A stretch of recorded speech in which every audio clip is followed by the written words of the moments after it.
rasoulillah wa ala alihi wa sahbihi man wala. Nous continuons toujours au sujet du principe de l'égalité, comment ce principe se décline et s'applique dans le domaine de l'égalité entre les hommes et les femmes, puisque les hommes constituent la moitié de l'humanité et les femmes également. Donc il est tout à fait normal que l'on commence à discuter ce principe au niveau de ces deux moitiés composantes de notre humanité. Nous avons souligné qu'il y a deux formes d'égalité en islam. Il y a ce qu'on appelle l'égalité principielle ou ontologique, et puis il y a l'égalité pratique et juridique. L'égalité principielle, c'est que fondamentalement, il n'y a pas de supériorité de l'homme sur la femme, ni le contraire. Il n'y a qu'une distinction au niveau spirituel et moral. La qualité de l'être humain ne dépend pas de son sexe, mais de sa valeur spirituelle et morale, et son utilité pour l'humanité. Et donc le sexe n'est pas un déterminant dans la valeur axiologique, spirituelle et morale d'un individu. Inna akramakum indallahi atqakum. Le meilleur d'entre vous, c'est celui qui est le plus en conformité avec le principe de taqwa, entendu ici dans le sens de la non-agression et la non-transgression. La taqwa, ici, comme un principe d'effort accompli sur soi-même afin d'éviter notre propre nuisance.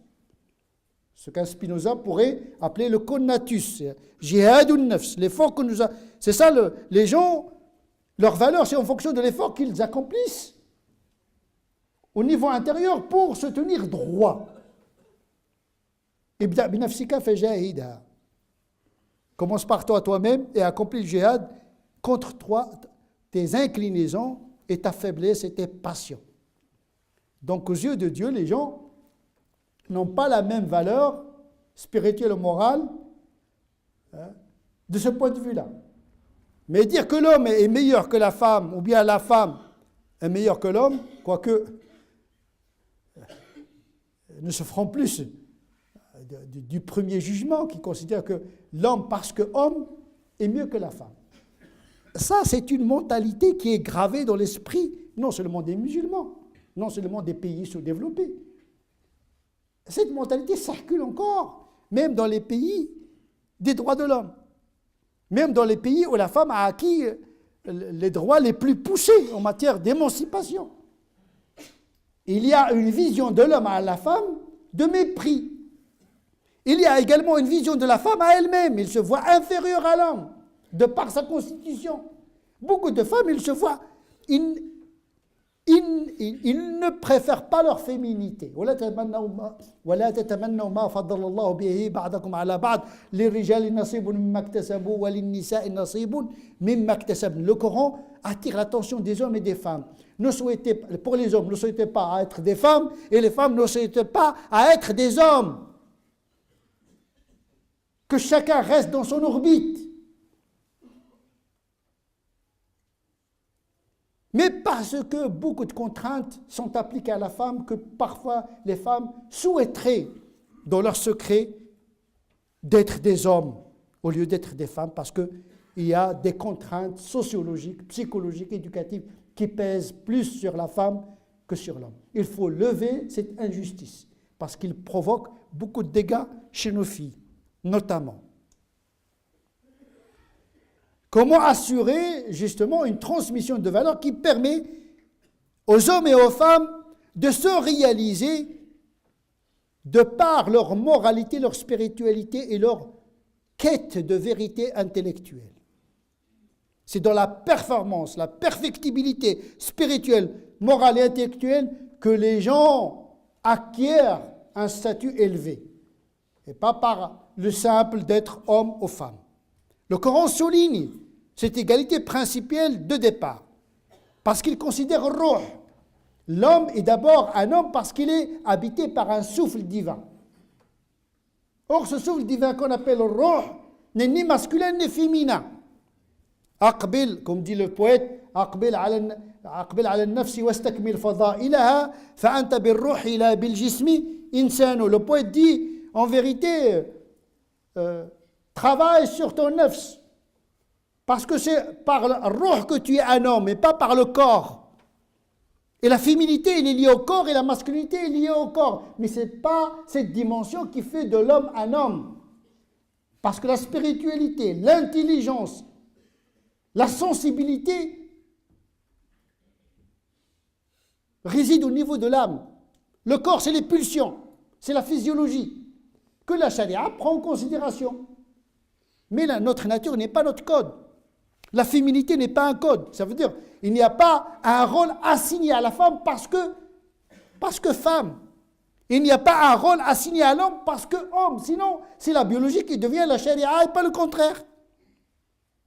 La division du travail, la division des tâches, cela dépend de beaucoup de facteurs. C'est la compétence. C'est le savoir.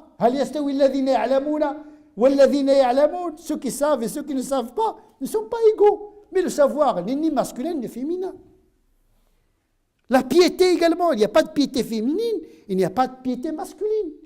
Il n'y a pas un salah féminin et un salah masculin. Il n'y a pas de sainteté féminine et de sainteté masculine. Donc à partir de là, il y a une égalité de départ. Le domaine de la compétition, ce n'est pas au domaine de la force et de la musculation, c'est au niveau du spirituel, du moral et de l'intellect.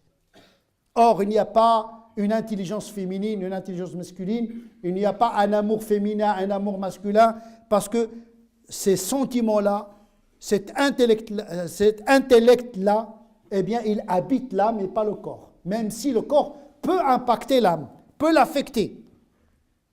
Mais ce n'est pas le plus déterminant. Mais au niveau pratique, la charia prend en considération les cultures. Il y a des cultures potables, il y a des cultures inadmissibles. Parce qu'aujourd'hui, sous prétexte de l'orf, de l'adat, etc., on administre une religion à une génération qui n'a rien à voir avec notre culture d'origine. Les cultures évoluent, mais les principes ne changent pas. Comment traduire le principe d'égalité ici maintenant?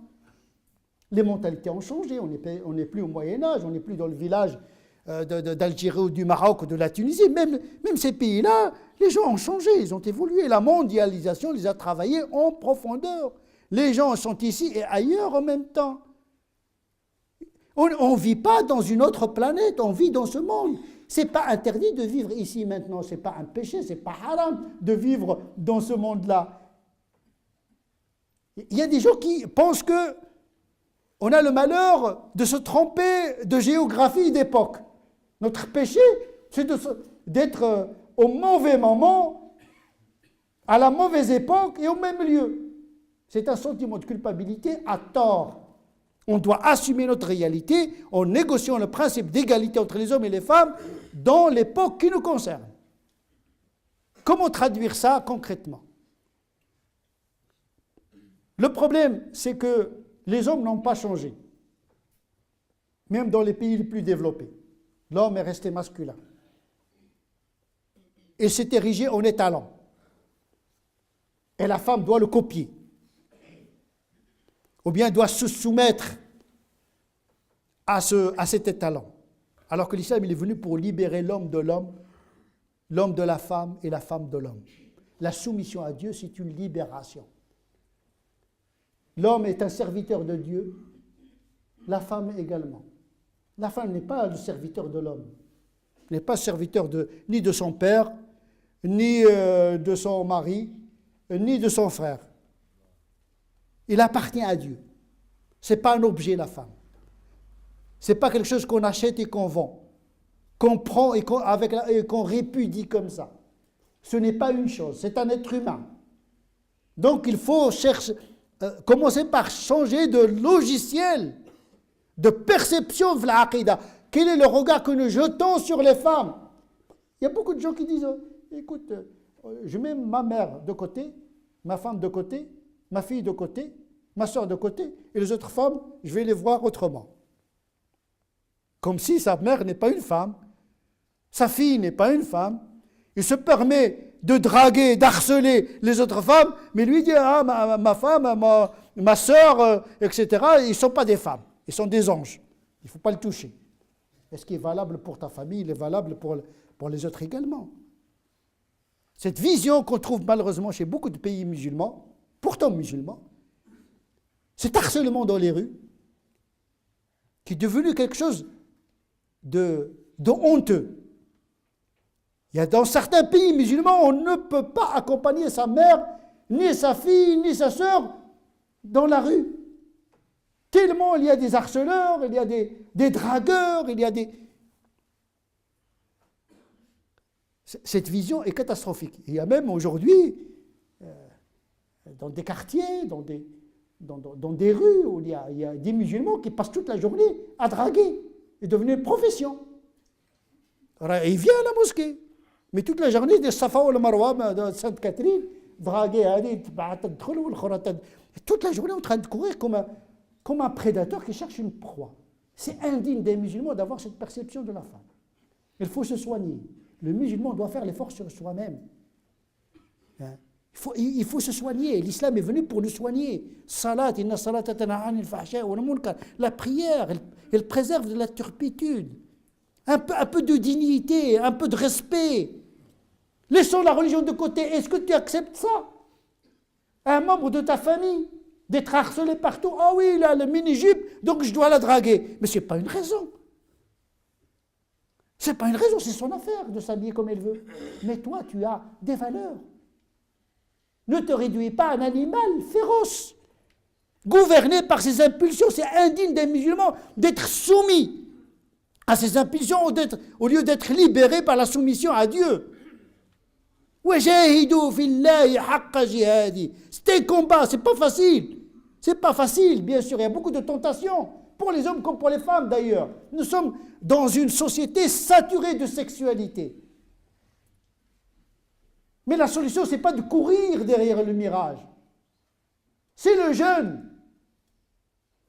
Et comme disent les savants, les mystiques, إذا غلا الشيء رخص. Quand la chose devient très chère, très convoitée, eh bien, je la néglige. La hauteur. C'est la hauteur spirituelle qui fait la transcendance. Et donc effectivement, il faut un peu d'aqidah, de ne pas réduire l'autre uniquement à un objet sexuel de consommation, parce que c'est un être humain. Il y a une roue, il faut le respect, même si l'autre ne se respecte pas. Et alors, lui, il ne se respecte pas, il n'a pas de valeur, mais toi, tu as des valeurs. Tu dois les respecter. Il faut être en harmonie avec ses propres valeurs, abstraction faite de l'environnement. Et on a dit que cette vision de l'homme à la femme doit changer complètement, parce que même dans les sociétés les plus développées, c'est la femme qui trime. L'harcèlement, le viol, et même l'exclusion dans le travail, la femme est obligée de subir une tyrannie esthétique pour être présentable. La société demande trop à la femme aujourd'hui. La femme n'a pas le droit de vieillir, elle doit toujours s'entretenir. La chirurgie esthétique, c'est une tyrannie, c'est une violence. Jamais la femme n'a subi une telle violence, une violence esthétique, elle doit toujours s'entretenir. Elle-même, il se voit obligé d'être un objet agréable à regarder. Bien sûr, il y a une coquetterie respectable. Voilà, c'est-à-dire, elles peuvent montrer une partie de leur beauté. C'est pas ça le problème. C'est l'exagération, c'est la tyrannie, tabarrouj, l'excès dans la beauté qui est condamné par l'islam parce que ça devient une séduction, ça devient de la tentation. Et à ce niveau-là, on n'est pas dans la moralité, on n'est même pas dans l'esthétique, on est dans autre chose. Mais le musulman doit être en harmonie avec ses propres valeurs. Dans la pratique, le mariage, sachant que le rapport entre les hommes et les femmes ne se réduit pas au mariage. D'abord, le rapport entre les hommes et les femmes, c'est de s'entraider pour accomplir le bien commun. Les hommes et les femmes doivent remplir le monde par le bien. Donc le rapport entre l'homme et la femme, c'est de faire le bien. وَالْمُؤْمِنُونَ وَالْمُؤْمِنَاتِ بَعْضُهُمْ أَوْلِيَاءُ بَعْضٍ. Les croyants et les croyantes sont alliés les uns aux autres. Ils leur donnent le bien et dénoncent le mal. Donc c'est une tâche qui incombe aux hommes et aux femmes. Le mariage, c'est un des aspects de cette relation. Il n'est pas le seul. Parce que l'homme ne se réalise pas par le simple mariage. Il se réalise par la transcendance. Celui qui est bien avant le mariage, il reste bien après le mariage. Celui qui est mauvais avant le mariage, il le restera après le mariage. Le mariage, c'est un catalyseur. On doit se préparer à cela. C'est ce qu'on va aborder, Inch'Allah, la prochaine fois. Comment préparer le jeune pour entreprendre cette entreprise très sensible, très délicate, surtout dans les temps qui courent, où des tempêtes existentielles mettent à mal cette institution qui est malheureusement remise en cause par le développement technologique, qui c'est par la reproduction de la sexualité, une rupture anthropologique qui a des conséquences sur la famille, y compris la famille musulmane. Et bien, Inch'Allah, la prochaine fois, on va aborder frontalement ce sujet.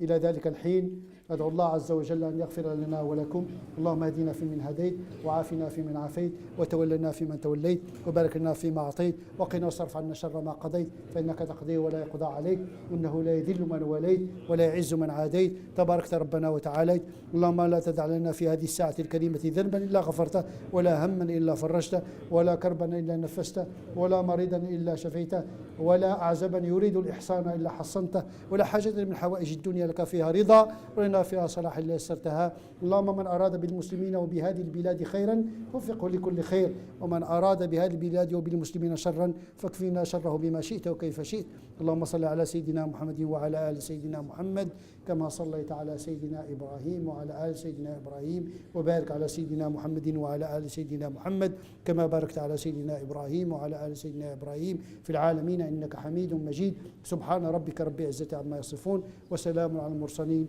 والحمد لله رب العالمين.